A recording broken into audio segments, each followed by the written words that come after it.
The Patriot victories at Trenton and Princeton hurt the British, but they were still confident of success. British officers worked out a detailed plan in 1777, which they believed would lead them to victory. What did this plan entail?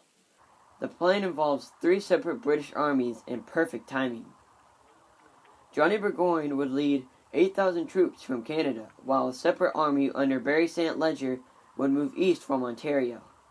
The third group was General Howe's main army, who moved north from New York City.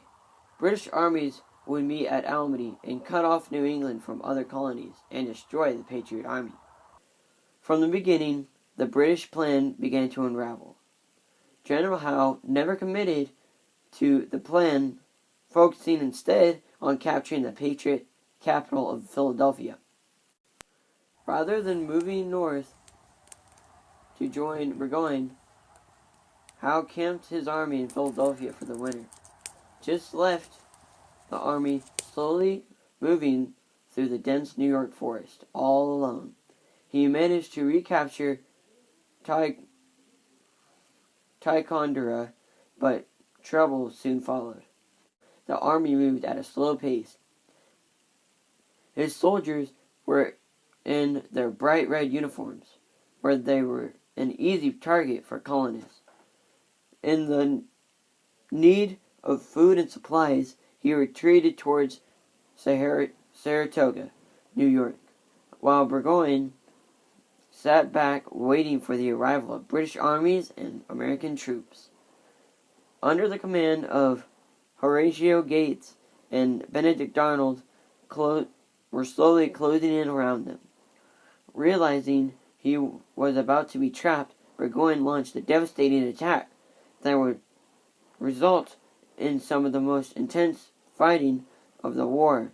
The Americans were driven back. Burgoyne's position was worsened as armies closed in behind his army, cutting the supply lines. After 17 days of the two armies staring down each other, the real fighting at Saratoga began with a desperate British attempt to break through the American lines. Ignoring orders from General Gates, Benedict Arnold took control and led an attack on the exposed British camp, shouting, "Victory or death!"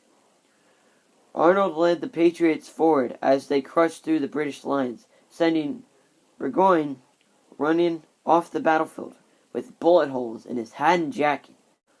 With no other options, the British began to retreat. After marching less than 8 miles in 24 hours, they found their escape route cut off by the New Hampshire Army. On October 1777, for the first time, an entire army of British soldiers surrendered to an American army. The Battle of Saratoga has been as the turning point of Revolutionary War, but it is quite possibly the most important battle of the war.